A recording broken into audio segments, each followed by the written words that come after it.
Do you know who's running for Ector County Judge? You're watching The Debate, live from the Enmore Family Studio at Basin PBS. Moderated by Pat Canty and Becky Ferguson. Made possible with support from Diamondback Energy. Good evening and welcome to Basin PBS. We are coming to you live from the Enmore Family Studio. Tonight's program is brought to you by Diamondback Energy. I'm Becky Ferguson, and on behalf of Basin PBS, thank you for joining us. Tonight, we are honored to host the debate with candidates for the Ector County Judge. At Basin PBS, we are known for our quality programming, both educational and entertaining. Tonight's program embodies our ongoing mission to educate and to inform. We are thrilled to have a small studio audience and have all of you, our Basin PBS supporters, watching at home on channel 13 or 36, or live on our Facebook page or YouTube channel. Joining me tonight at the moderator's desk is Pat Canty, Board President for Basin PBS. Pat? Thank you, Becky. Tonight's debate will be 60 minutes in length with 1 2-minute break. Our questions were developed by our team of moderators, a small representation from the community, and our Facebook page, where our community will be given the opportunity to submit questions. We will do everything we can to ask those questions, and we have asked our candidates to visit the Basin PBS social media page after tonight's program to answer your questions even further. Now for our rules. The debate will begin with each candidate in order of how they are listed on the ballot, 2 minutes for their opening remarks. After these opening remarks, the moderators shall pose a series of general questions. Each candidate will have 1 minute to respond to each question. Now, in the event a candidate's answer to a question invokes the name or policy position of one or more opponents, the moderators, at their sole discretion, can give the referenced candidate 30 seconds to respond. It is important to note an individual candidate may also be asked a direct question because of a statement or policy position that he or she has made during their campaign. The candidate will have 1 minute to answer that direct question. The 30-second rebuttal rule shall still apply. At the conclusion of the questions, each candidate will be given 2 minutes, time permitting, for closing statements. Now, you do not have to use all of the time you're given, but it is encouraged that you do so, as this is your time to let your constituents know your stance on policies. This will be a live broadcast, so flash photography, making loud noises or other disruptive actions or comments are not permitted. We have also asked the candidates to not bring any electronic devices to the podium, as we found them to be a distraction for the other candidates, the moderators, and the studio audience. Now, let's get started and meet our candidates for Ector County Judge. Mr. Sunil Mehta. Thank you. And Judge Dustin Fawcett. Good evening. We will now begin with opening statements. I'd like to remind the candidates that each will have 2 minutes. Mr. Mehta, your opening statement. Good evening, everybody. First off, I want to say thank you to Becky, thank you, Pat, for having me tonight. Thank you to the audience, and thank you to everybody out there in Ector County. So a little about me. I have been a Marine for 20 years. I'm a husband, I'm a father, I'm a citizen of Ector County, and ultimately, I'm just the person that wants to be the change that I want to see. I'm the one that got tired of seeing the complaints on Facebook and on social media, and I'm the one that decided to do something about it. It's one thing to complain, it's another thing to throw your hat in there. So, I'm throwing my hat in the ring for county judge. I hope to earn everybody's vote because I really believe that we need change, and I want to be that change that takes us to the next level. Judge Fawcett, your opening statement. All right. Well, thank you, Pat. Thank you, Becky. Thank you, Basin PBS, and for all you Ector County residents. We know that an engaged public is a better informed public, and with that, we have better government that is by, for, and of the people. Over the next hour, you're going to hear me talk about why I am a solution-oriented Republican and what that looks like. I don't believe in rhetoric. I believe in results. I don't play politics. I practice good governance. When I first ran for this office, I ran on 3 I's that are foundational for local government: infrastructure, institutions, and innovation. These weren't slogans. These were a plan of which we have executed. We have delivered on infrastructure. For far too long, we have been reactive rather than proactive. This is why, in my first 3 years, we have completed or commissioned Ector County's first ever master plans for roads, water, county parks, flood mitigation, and hazard mitigation. We have enhanced our institutions, working with the city and all of our fellow taxing entities, putting more law enforcement on the street than ever before, giving our district attorneys a 20% raise to put those bad guys that we arrest away for good. I don't just say I back the blue, I do it. We've led with innovation, harnessing the power of grant funding, bringing $27 million back home to Ector County. That's not your local taxpayers, but there are dollars either way.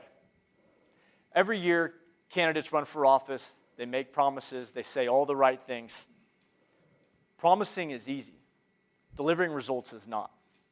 If you believe that leadership should be judged by results and outcomes, I would be honored to have your vote as the next Ector County judge and continue serving you, the Ector County citizens. Thank you, gentlemen. We're now going to begin our questions. First question, what qualifies you over your opponent? And we'll start with you, Mr. Mehta. So thank you for that question. I mean, what qualifies me against my opponent is, my service record. My service record as a citizen, my service record as a Marine. I'm known as somebody who's constantly served.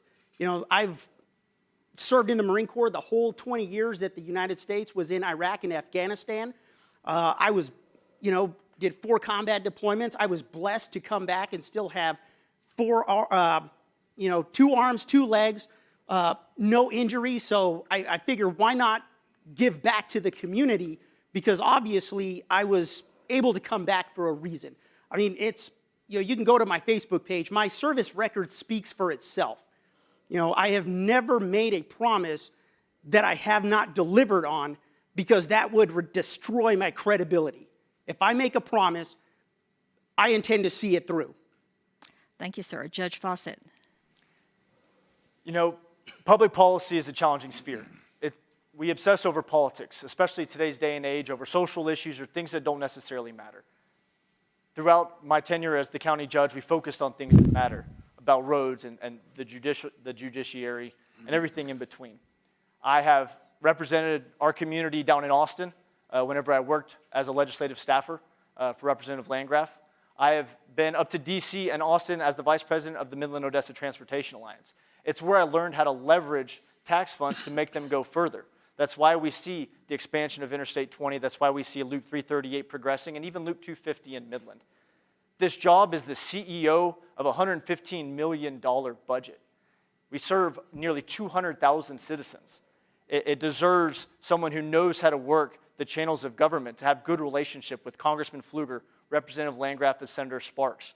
And I have that history, that background, and we have the results to prove all of it. Ector County will soon have a new courthouse. The county is financing the project through the issuance of certificates of obligation. Now, the method is different from general obligation bonds in that they do not require voter approval, only that of a majority of commissioners. Please explain your thoughts on this method of financing our new courthouse. We'll start with you, Judge Fawcett. Absolutely. So certificates of obligation are a debt issuance that is given as a tool for the Ector County Commissioners Court or any Commissioners Court to utilize. It's a vital tool for specific things like the jail, for the juvenile detention facility, and for courthouses. These are 3 of the specific items that are listed in order to do. We decided to take on this project because it was vitally necessary. And I didn't do it for any benefit of my own. I did it for the citizens, the hundreds of county employees who have had to work in these conditions, with feces pouring on them in their offices, and the judges on the dais. These issues were massive. We nearly lost decades worth of probate cases and county court at law cases. I take my oath seriously whenever I am charged with protecting these documents. And so it was something that we had to do. It is not something that we look forward to doing, and we will not have to do it any further. It is something that we passed the buck on for simply too long, and we are glad that we had a 5-0 vote to take care of it. Thank you. Mr. Meda. So I can tell you, when it comes to the county courthouse, the first thing that I would do, honestly, is, the first thing that I would not do is jam that kind of debt down the throats of the voters without, bringing them in the process. They are the ones that elected Judge Fawcett into that position. So to arbitrarily avoid having to, put it on the ballot and get struck down again, that was really, I feel, a knife in the back to me. That was a knife in the back to the other voters. Now, Judge Fawcett talked about, water and feces. And, while the water might be true and there might be an infrastructure problem, I can find no record of any feces being dropped onto desks. In fact, the only thing I could find was records of feces from birds. So unless we plan to get cats on the roof, we're really going to still go down that same path. Thank you. Judge Fawcett, your name was brought up, so you have 30 seconds to rebut. I encourage you to speak with any employee of the courthouse about any of the topics that we've discussed. There's specific judges that would gladly entertain these discussions. I encourage you to do so. When it comes to the Commissioner's Court budget, we pass a $115 million budget this past year, and that's generally what we pass. These COs, this issuance is about $13 million in payments per year. Yet the $115 million budget doesn't go out to the citizens. They entrust us with that. They hire me to be the CEO to take these decisions on, to be well-informed, and to speak with bond counsel about the tax implications. Thank you. There are also plans underway for construction of a new library. Could you give us your thoughts on that project, Mr. Meda? Well, I can tell you right now, as of today, that's actually, it's really just a thought. There is no plan, because what needed to happen was, so I will agree that $10 million was authorized to be issued out, but that is not a mostly private funded project.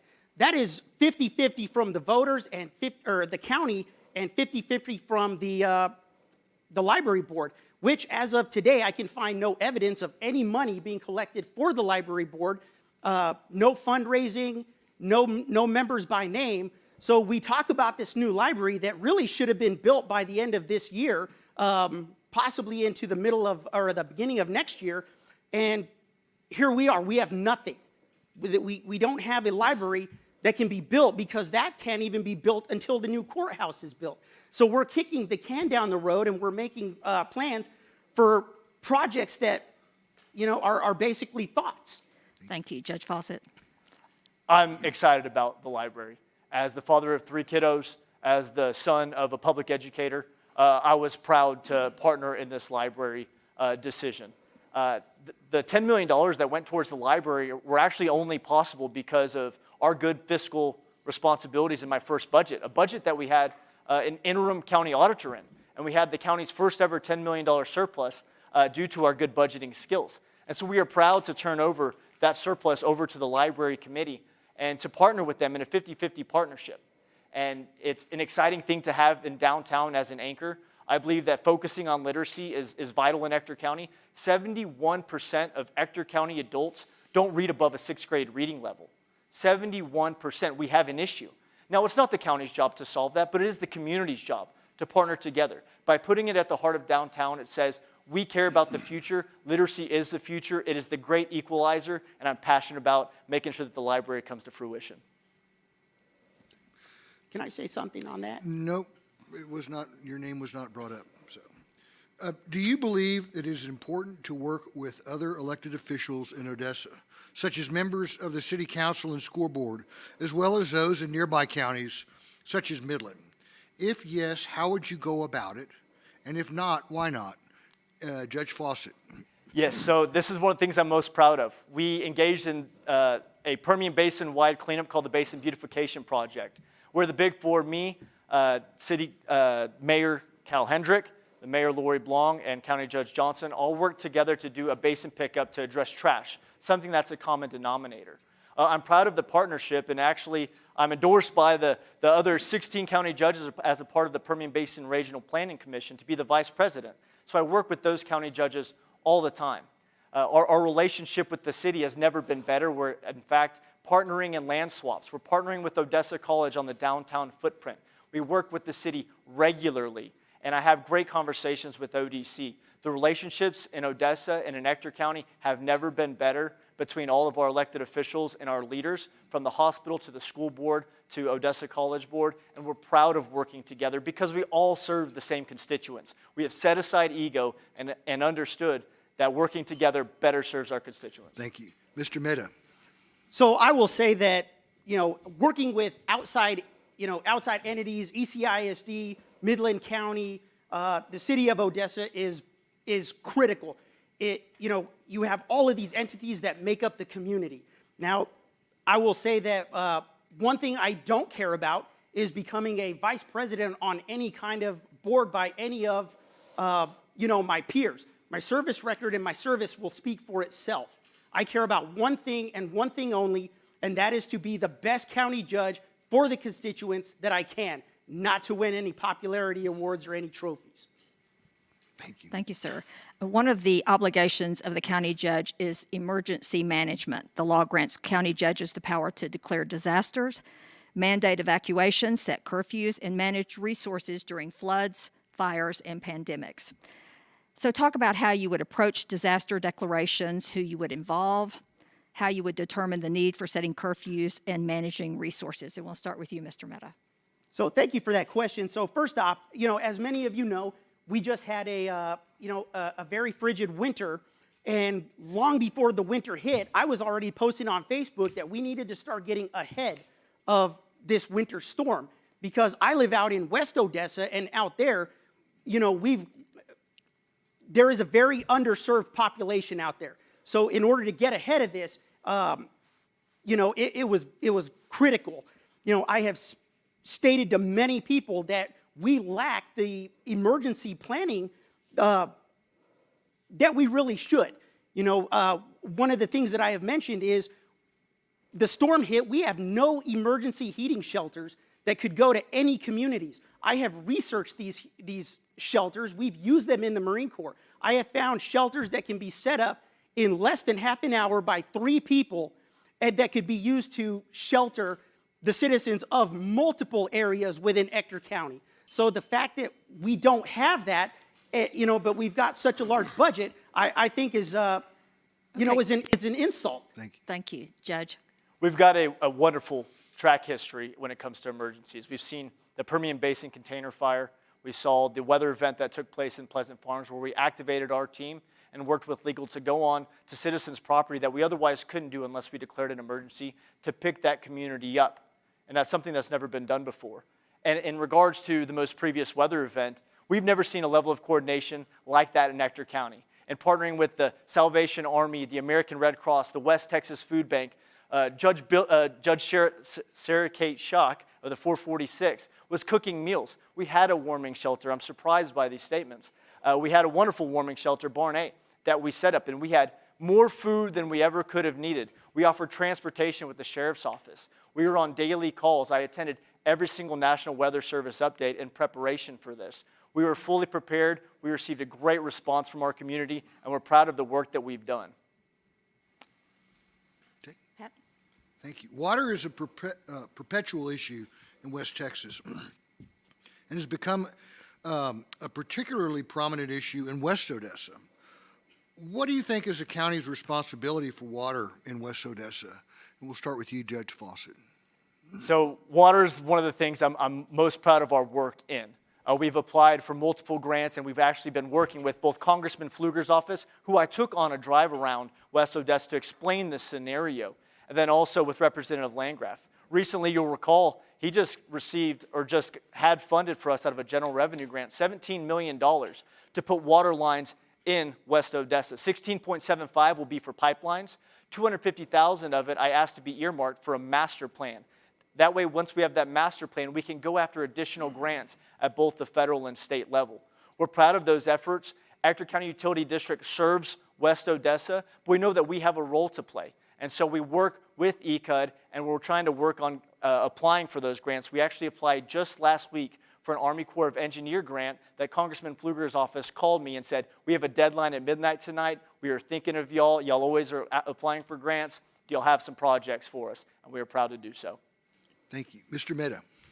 So I will say, living in West Odessa, water is a huge problem, and as stated previously, as somebody who ran on innovation, I am absolutely shocked that with the budget that we have, we don't fund equipment that I personally know is out there that can pull water from the air on humid or snowy or rainy days, filter that water through a system, and turn it into viable drinking water that can be stored or distributed to the community. So the fact that we've got an entire community that is struggling to get water out there, I just don't understand it. We can put a person on the moon or we can send a person to space, but we can't figure out a way to get them water in a timely manner? I mean, come on. Thank you. How would you balance addressing immediate county needs with planning for the long-term future of Ector County? Should we have a master plan? And we'll start with you, Mr. Mehta. So I haven't seen that master plan, but I can tell you, you constantly have to plan for the long term. But in the short term, we always have emergencies that are popping up. So the only way to get ahead of that is you continuously do scenario training. Hey, we're planning for the long term, but we've got an emergency scenario that came up. What are we going to do, or what are the organizations that we're going to bring into this emergency, and what is the next step going forward to mitigate it, or to mitigate risk management, right? How can we best serve the population in an emergency, through emergency planning, so that when it does strike, everything is happening the way it should, and there's no gaps in how everybody should be running and what we should be doing during that emergency. Judge Fawcett? Planning is a big part of who I am. It's why when I first came into office, I asked for 5-year strategic plans from all of our department heads and elected officials. We had a blank slate. Nobody had it. And without that, you're playing whack-a-mole. And without those, how do you have milestones? How do you gauge what you do? That's why we created Ector County's first master plan for roads, water, flood mitigation, and hazard mitigation, to go back to our emergency management question.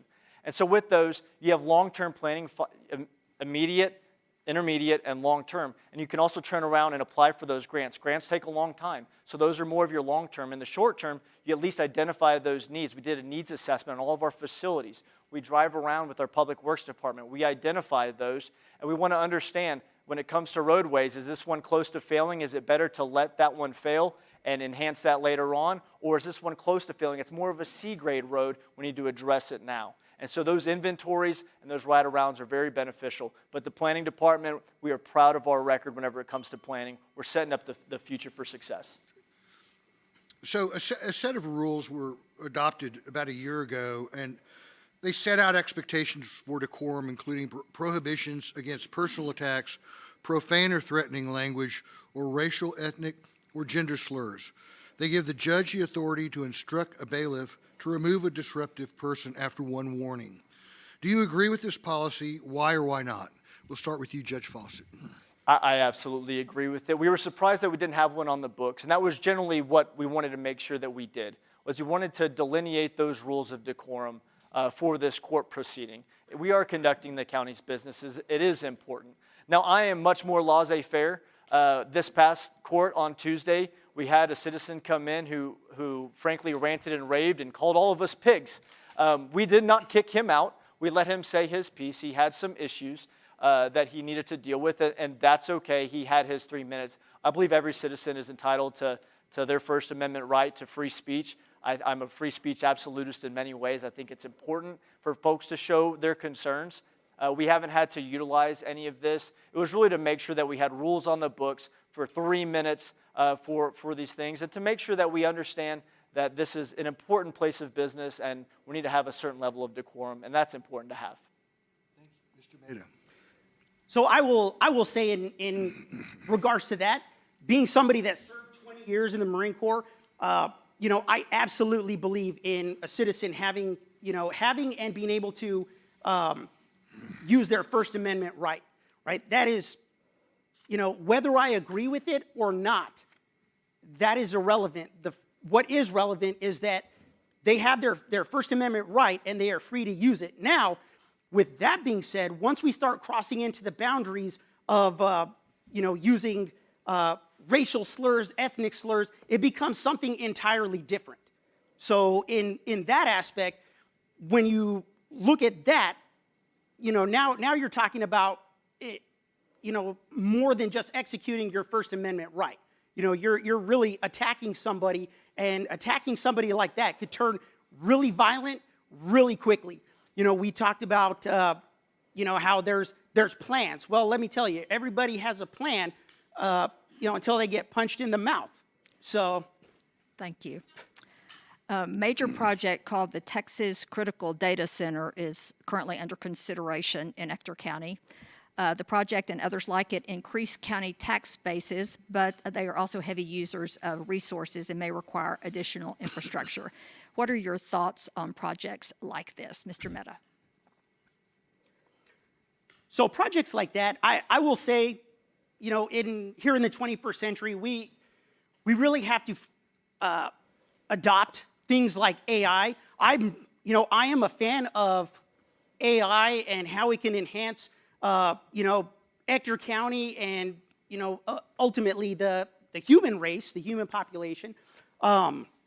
However, you really have to look at the strain that an AI data facility would put on the environment and the resources long term. Having these facilities is great, but when you put in a facility at the expense of being able to take care of the citizens and constituents in every single area of Ector County, sometimes you've got to budge and say, hey, you know what, we can't move on this until we figure out how we can do this without putting such a strain on our citizens. Nothing should come above their welfare. Thank you. Thank you. We need to take a short station break, but when we come back, we'll hear more from our Ector County judge candidates. West Texas, you know this voice. From Here's a Quarter, it's a great day to be alive, and TROUBLE. Travis Tritt is coming to Main Street Live Thursday, May 28th, bringing powerhouse hits and electric energy to downtown Midland. This year marks 40 years of Basin PBS and one unforgettable night under the West Texas sky. Tickets on sale March 2nd. Sponsorships and tables available now. Made possible with support from the Amor family. Thursday, February 19th, will bring a meaningful night of music, beginning with Faith and Family at 7 p.m. Stay tuned in at 8 p.m. for an encore presentation of Main Street Unplugged Gospel, celebrating the legacy and influence of gospel music in America and right here in West Texas. Sponsored by State Farm, Roy Nelson. All happening Thursday, February 19th, starting at 7 p.m. only on Basin PBS.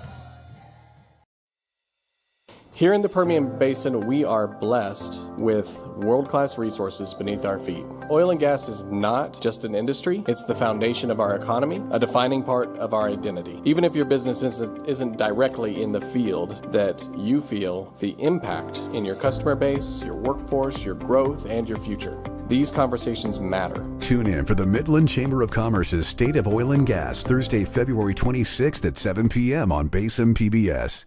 For generations, your support has made something extraordinary possible. Free access for everyone in your family and in our community. Now more than ever, your support isn't just helpful, it's essential. It protects a legacy we built together and ensures that the next generation can grow up with the same access, inspiration, and trust. Visit us online, call us, or scan the QR code on your screen to find out how you can help. Back to our live debate among candidates for Ector County Judge.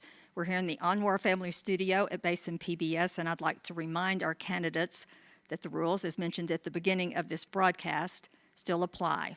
Now, I made a mistake, and we went into break too fast, and I didn't give Judge Fawcett a chance to answer the last question, which I'm going to repeat in case people have forgotten it. A major project called the Texas Critical Data Center is under consideration in Ector County. It's a project, this project and others like it increase the county tax base, but they are also heavy uses of resources and may require additional infrastructure. What are your thoughts on projects such as this, Judge Fawcett? I'm thrilled about these opportunities. We are the perfect location for these. Data centers require land, they require power, and they require water. We have an abundance of land. We have all the power that we need whenever natural gas trades at zero.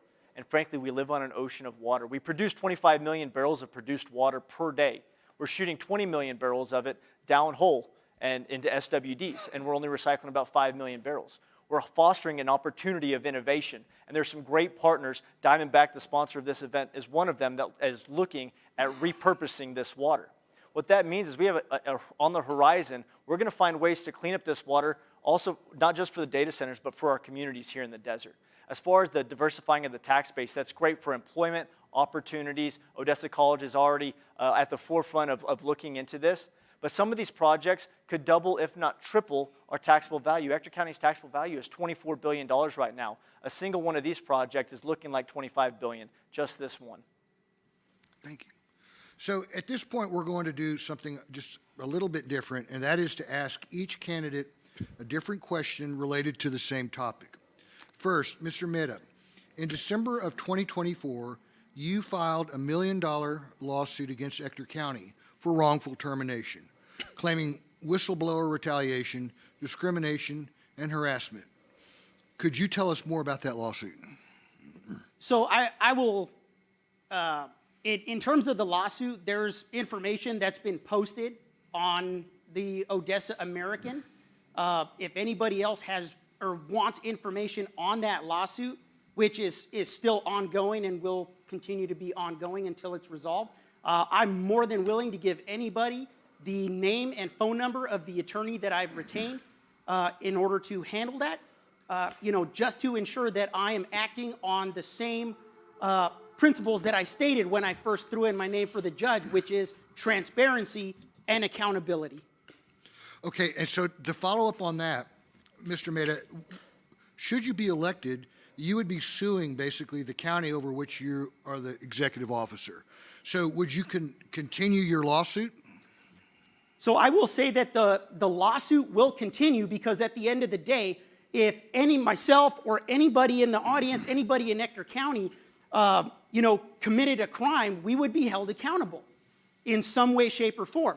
There is no difference when it comes to government officials, right? So the only thing I will say is, yes, the lawsuit will continue. However, if elected to be the county judge, I will 100% recuse myself from any decision making regarding that lawsuit. That is what I retained the attorney for. So I recuse myself, but accountability needs to be ensured. Now to Judge Fawcett, you're named in the lawsuit. Could you respond to the allegations? Sure. We believe in accountability in Ector County. And frankly, what took place at our library with our library staff who deal with some challenging scenarios that make them very uncomfortable regarding homeless folks at times and some very challenging scenarios dealing with the public, they felt uncomfortable enough to go to human resources regarding his behavior.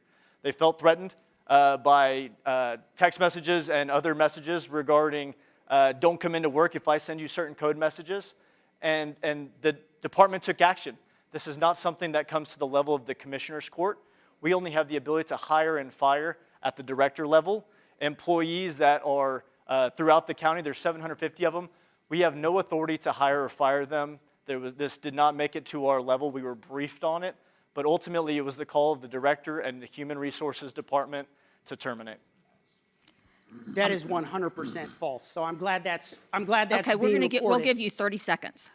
So I will say that I'm glad that that's being recorded because it 100% did make it to Judge Fawcett's level. In fact, not only did it make it to Judge Fawcett's level, but there's video and audio evidence from the body camera of the deputy that clearly states that the HR director, who shouldn't have been hired, that terminated my employment,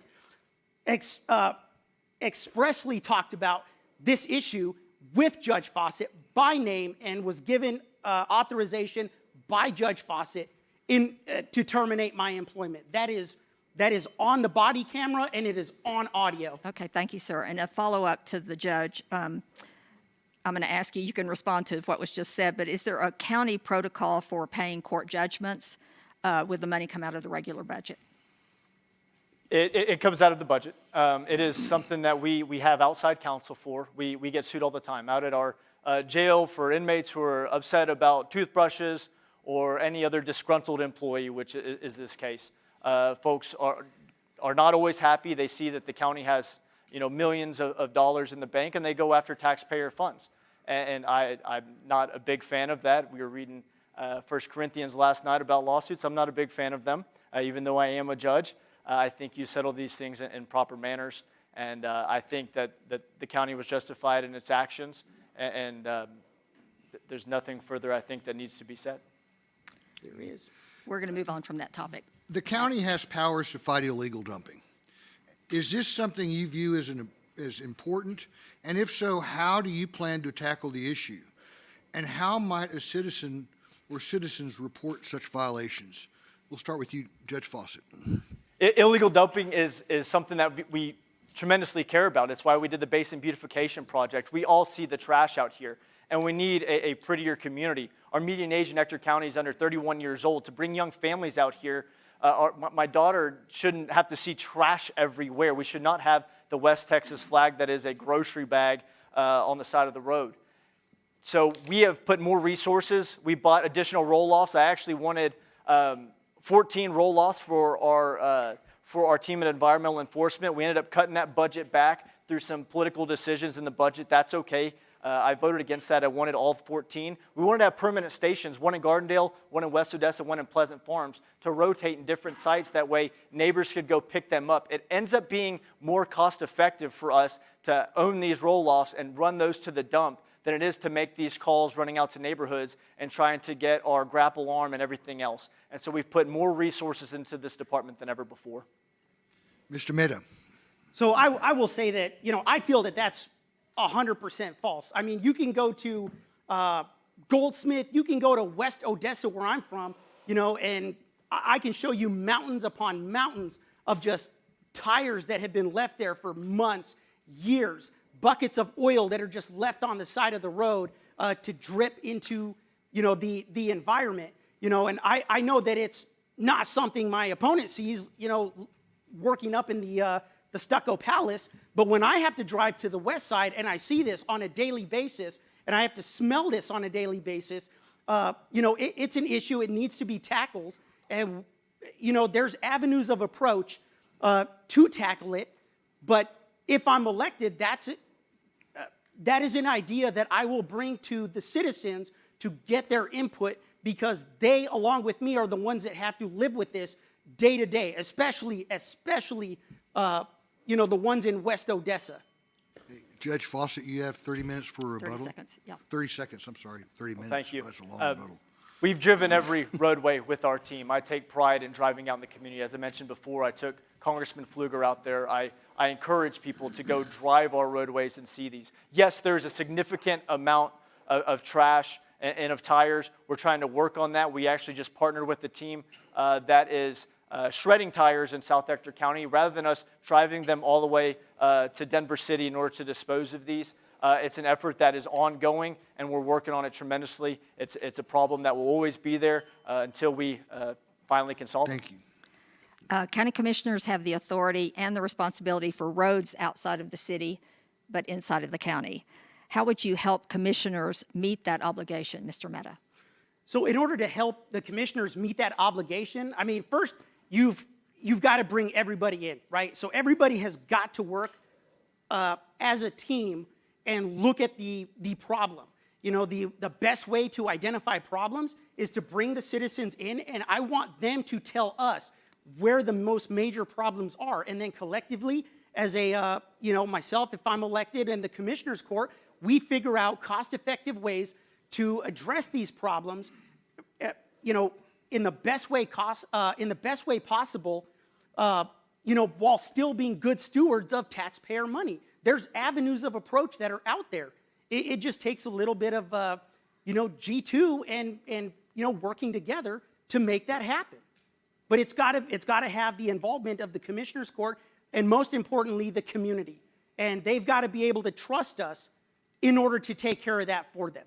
And that's what I'm hoping to restore, is the trust between the citizens and the government. Judge Fawcett. So I'm a road nerd. It's what I did in public policy for 3.5 years at Motrin. It's what I did in Representative Landgraf's office. And we're passionate about it. That's why we're doing plans. At the same time, right now, we are in the midst of doing a road pavement survey, kind of like the Google trucks that are driving around. It's conducting a survey of our over 550 miles of county roadway. We have a phenomenal director in Jeff Avery who oversees the Public Works Department. We don't have traditional road commissioners. But what we're going to do is utilize data, and while citizen input is absolutely valuable, sometimes it's the loudest ones, and if you do that instead of actually respecting the data and understanding what your road conditions are, then you're not actually going to solve the problem. And so we're conducting that, and we have a $500,000 piece of software in our GIS system that will integrate with this, and then it's also got a work order system. So we're going to know exactly when we address that roadway, how much money we put into it, exactly how much pavement, when the next time is that we need to maintain it. We're going to get on a preventative maintenance schedule. We haven't done any of this before. The county played whack-a-mole. We're being strategic with our resources to make our dollar stretch further. Thank you. Should the county play a role in veterans services? Why or why not? And we'll start with you, Mr. Midham. So that's another thing that I'm passionate about. Like I said, being a veteran myself, I can tell you that when I moved to the Permian Basin, I moved to Ector County, we had no veteran services here. I actually had to go to Midland County and was actually directed there by the Ector County website. So being a new veteran, I have to go to another county, in order to get any kind of services. The fact that we have none of those services, and the fact that it was used as a political, tool by my opponent is atrocious, because our veterans are not political pawns. They are men and women who have served this country, and they deserve the absolute best care and services possible that we can, give them. And if we can't give them those services, we have a responsibility to point them in the right direction to the people or organizations that can get them those services. Thank you. Judge Fawcett. Yes, as the grandson of Major Fred Fawcett, who served multiple tours in Vietnam, I'm a proud supporter of our veterans. It's why I volunteer and work with our VFW. It's why we actually hired the captain of the VFW to be our veteran service officer. And yes, it did take a little bit. The commissioners prior to us had taken that position out. I had to fight like heck to bring it back, but we got that position funded. Additionally, throughout that whole time, I worked with the state of Texas to bring a Texas Veterans Commission officer out here. And so we are actually, for the first time in Ector County history, going to have a Texas Veterans Commission officer as well as a County Veteran Service officer. And if you have any concerns, go to our website. We have a page for veteran services.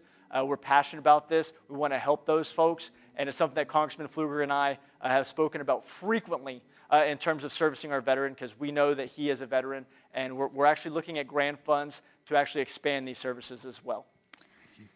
Oil field theft is a constant problem in the Permian Basin. What plan do you have to address this problem? And we're going to go to you, Judge Fawcett. Well, actually, we just passed in our budget a vehicle lease to work with the Federal Bureau of Investigation for them to participate in some of these task force. I have a great relationship with our Midland FBI office on some of these task force, and we encourage Sheriff Griffiths in order to participate in these things. Oil field theft is a big deal, as well as gasoline theft at some of our local stations. We're seeing organized crime everywhere. These task forces are vital, which is why I knew it was important to fund Sheriff's Department at a competitive level, something never before seen in Ector County. It's why we're also creating a pipeline at our jail to get more commissioned officers. It's hard for us to sacrifice folks on these task forces because of the limited deputies that we have on the street. But because we actually say what we mean when we say we back the blue, we've given them as many resources as possible to participate, whether it's drones or MRAPs or anything else to combat organized crime. We're all over it. Mr. Mehta. So I can tell you, yes, there's always going to be oil field theft, gas, oil, copper being, one of the big ones. I wholeheartedly disagree with the shortage of, deputies being, I agree with the shortage of the deputies being part of the problem, but I can tell you that a major issue is not the, increasing the pay. Let's look at quality of life. A lot of these deputies are going to ECISD, OPD, Midland ISD. Why are they going? Because there is a better quality of life or an organization that listens to them as opposed to just throwing a raise at them and then, expecting them to work 12 on, 12 off, forced overtime to the point where they get burned out. What good is having any of this equipment if we don't have the personnel to use it? That's one of the major things we lack, especially in the sheriff's office, is a fully staffed recruiting program. Okay, Ector County, 30 seconds, okay. I will say that he's been able to, if he's rebuting this, I have not been able to rebut a lot of the stuff. I've been overpassed on a lot. You haven't named him. He has not hasn't named you. named That's your our rule. policy. If he invokes your name, then you get a chance to respond, or if he invokes your policy, you get a chance to respond. Actually, the next question is about the Ector County so Sheriff's we Department. can go on to that. Ector County has an ongoing shortage of deputies and jailers. How would you address that shortage? And we'll start with you, Mr. Meda. So, again, great question. How would I address that shortage? I address that shortage the same way that, I would have addressed it when I worked at the sheriff's office. You need to set up a fully staffed recruiting program. Nobody on this in the entire county cannot tell me that we don't have the men and women to staff the Ector County Sheriff's Office and OPD and all the jailers, given all of these resources. The fact is, these men and women are out there. They're fully capable and they want to serve their community, but we don't have anybody that knows how to go out there and actively recruit them. And I can tell you that because I was a Marine recruiter for 36 months, 3 very long, grueling years. I can tell you from a systematic standpoint how to find, recruit, retain, and train the entire pipeline from A to Z to fully staff the Ector County Sheriff's Office. Thank you. Judge Fawcett. When I came into office, this was perhaps our greatest issue. We had a football-sized facility out at our jail that was entirely vacant. We did not have any of our inmates there. They were throughout the entire state of Texas. It was costing us over $953,000 a year to contract those services, plus several $100,000 in local transportation costs. Because of our increase in salary, our recruitment and retention programs, as well as a red shirt program that allowed us to bring them on and work out at the jail while we're going through the month-long background check and getting them vetted. They literally wear a red shirt. They can't interact with the inmates. Because of that, we were able to fully staff the jail and bring every single one of our inmates home. The only inmates that are out of house are female inmates. It's something we're proud of. It has led to us saving $1 million a year in taxpayer funds. That single piece of work. And that came from many conversations with Sheriff Griffiths. There's a reason why Sheriff Griffiths has endorsed me. This is one of the many. If elected or re-elected county judge, your boss is the electorate, which means to a large extent that you are in charge of your own hours. Given that this is a position with a salary over $125,000 a year, different from city council members who receive token stipends, would you approach this as a full-time job, or do you have other business obligations? We'll start with you, Judge Fawcett. I would say this is more than a full-time job. If you look at when I get to the courthouse, I generally wake up at 4:30 in the morning and I go to the gym. I go home and we then take our 3 children to school, and I'm one of the first people at the courthouse. I typically, on most days, turn the lights on the 2nd floor of the courthouse. I try to beat the clerks there. It's something I take pride in because whenever they see me there, they see that I care about this. I'm usually one of the last ones to leave. I'm also out in the community. Just yesterday, I was the head judge for ECISD for the Scripps Spelling Bee. I'm out in the community. I'm not only am I doing my 8 to 5, but I'm also going and giving leadership symposiums. Also this week, I spoke at Odessa College on leadership. I've spoken with leadership at ECISD, 2 of their teacher training events early on. I'm always out in the community, whether it's town halls. Last week, we had 4 town halls regarding our water project, as well as 2 forums. It's more than a full-time job. It is what I am dedicated to. It only comes second to my family. But other than that, I'm up there. I wake up thinking about this county because that's what this county deserves. Mr. Meda? I mean, yeah, I I would agree with you that it absolutely is a full-time job. You know, I don't have any other employment outside of this. Like I said, I am retired from the armed services. I'm getting my income from Veterans Affairs. This is not a monetary thing for me, right? This is a 20 years of civil service and wanting to continue serving the community. That's what this is for me. So it's, are there going to be grueling hours? Absolutely. There were grueling hours when I was active duty. But the cost of those grueling hours, when you see the accomplishments that you're getting, yeah, absolutely. And quite frankly, if anybody has to, work those kind of massive hours, then I would really question their time management skills. The word transparency is frequently used in political campaigns. What does that word mean to you, or what does that concept mean to you? And is more transparency needed? Mr. Mato. So yeah, transparency is huge. That's one of the biggest things that I run on: transparency, accountability, and good financial stewardship. Case in point, the lawsuit. There is zero transparency when it comes to the current administration for Ector County. I'm glad it was on the record, because, that's going to get brought up again. There is very little when it comes to transparency currently. And if there was transparency, a lot of the issues that are getting brought up in this commissioner's court and with the issues in West Odessa, they would be getting handled. But a lot of it is so non-transparent that it becomes an issue. Let's look at the courthouse. Zero transparency with the decision on the CO as opposed to the ballot. Zero transparency when it came to choosing the design for the Ector County courthouse. Voters didn't get a choice on that either. Judge Fawcett. Honestly, I'm proud to be the most transparent county judge in Ector County history. We created a public information office in Ector County. We created Ector County's first Facebook page. We have 48 different department heads and elected officials. They would each post their own information, but we needed one clearinghouse, and so we wanted to make sure that a more educated populace was possible. Additionally, we have an agenda in Commissioner's Court. Previous courts would just post that agenda and citizens could attend, and all they would see is consider, discuss, and take action on X agenda item. We post the attachments that go with each of those. Sometimes it's 500 pages, but we want to be as transparent as possible. We have held more open houses and more town halls. I'm sorry that you didn't take part in those, but we have provided ample opportunity throughout the entire process. We have a Facebook page and a website for the courthouse. We've tried to be out in the community. We have QR codes for anything and everything.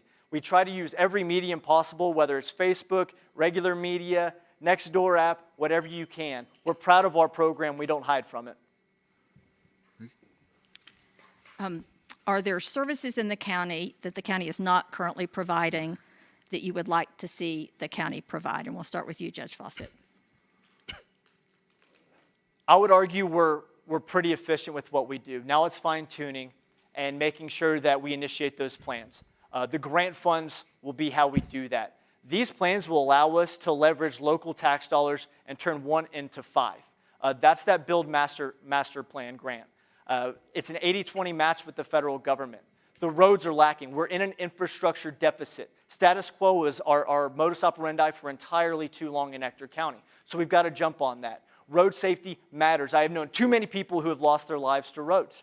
And that's why I'm passionate about roads. And so roads is perhaps our biggest deficit, and we're taking all of that. We have allocated funds to build roads in-house, and also with this plan, we'll be able to build a significant amount of roads with a much limited amount of money. And that's, I think, good for taxpayers, and that money is out there when it comes to the Build Grant, the Safe Streets for All, and every other type of plan that we have in between.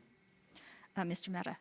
So when it comes to services, one of the biggest things that I said prior was I would like to see better veteran services within Ector County, something outside of just a part-time veteran service officer, because there's no point in putting a part-time veteran service officer for a full-time problem in Ector County, right? And then once we address that issue, then we can get with the citizens and figure out what other community services they would like to see. There's no point in me trying to create services that aren't going to benefit Ector County, because this is not just my county. This is everybody's county, and their voices are just as important as mine or anybody else's. So, including them is absolutely vital. If it's a service they want, it's a service we will look at, and we will figure out a way to make happen for them. Thank you, gentlemen. Now it's time for our closing statements. Each candidate will have 90 seconds for their closing statement. We'll start with you, Mr. Mehta. So in closing, like I said, I would like to thank you for moderating this. It's been fun. This has been a very eye-opening experience. I thank everybody that's tuning in on Facebook, on YouTube, everybody that's in the audience. It has really been a pleasure to do this. I hope to win everybody's vote. I hope everybody understands that I'm passionate about what I do. And outside of that, I really just want to thank my friends, and I want to thank the Lord. I want to thank my wife, who's been my rock. She is my rock through all of this. My daughter and my two boys, who are, my family is my world. And, I love them just the way that everybody else loves their family, and I want good things for them, and I want good things for the citizens of Ector County. Thank you. Judge Fawcett. To the Ector County citizens, I'm honored to serve as your county judge. It's truly surreal. It's something that every night whenever I lay in bed with my wife and we pray, I think, because it is surreal that this kid who is a son of a public school educator and a workhorse of a father who was in business, we didn't grow up, we're not a junior of some oil money, we're nothing special. We have a passion for public service. My grandfather, Myron Schneider, the Nimitz football field is named after, had a passion for Odessa. The fact that I now am serving you, the citizens, is not lost on me. The fact that we passed a road district when citizens brought it to our attention that they had private roads, that school buses couldn't go down their roads, and it was a citizen-led initiative, and they voted that through, is a passion of mine. The emergency service district, we were losing people in the unincorporated areas. They brought me this problem. We found a solution. I'm solution-oriented, and the citizens voted that through. I'm passionate about finding solutions. I look in statute. I communicate with you. I'm easily accessible. I'm proud of our program. I'm proud of our team. None of this would be possible without our tremendous public works director, building maintenance director, everybody else. I want to leave you with a quote that George W. Bush from here in Midland said about the soft bigotry of low expectations. And at times, we are a victim of low expectations in Ector County. And I believe we need to raise those expectations. I did when I first ran. You entrusted me that time. I hope you entrust me this time. Our best is yet to come. Thank you. With that, we conclude tonight's debate.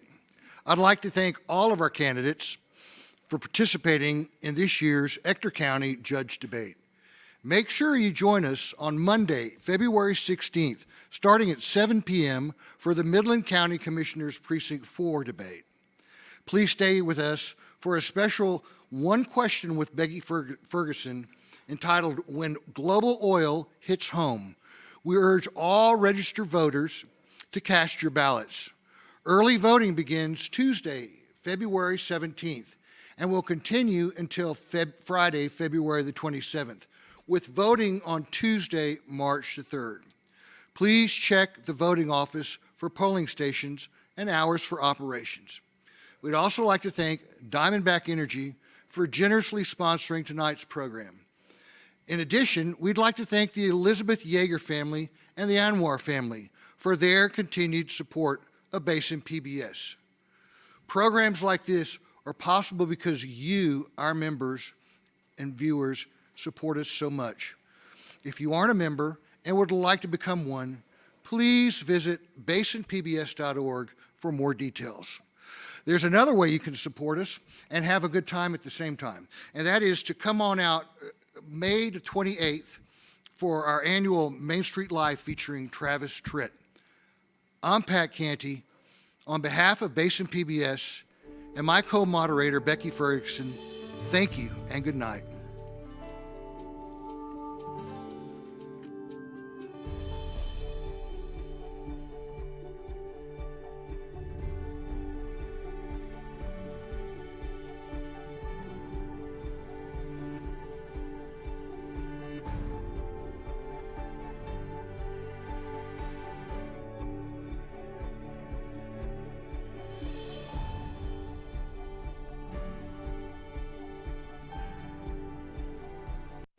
$50 per barrel of oil. That's President Trump's stated goal. Early on the morning of January the 3rd, the United States launched a large-scale military operation to capture the Venezuelan president and his wife. Shortly after the successful operation,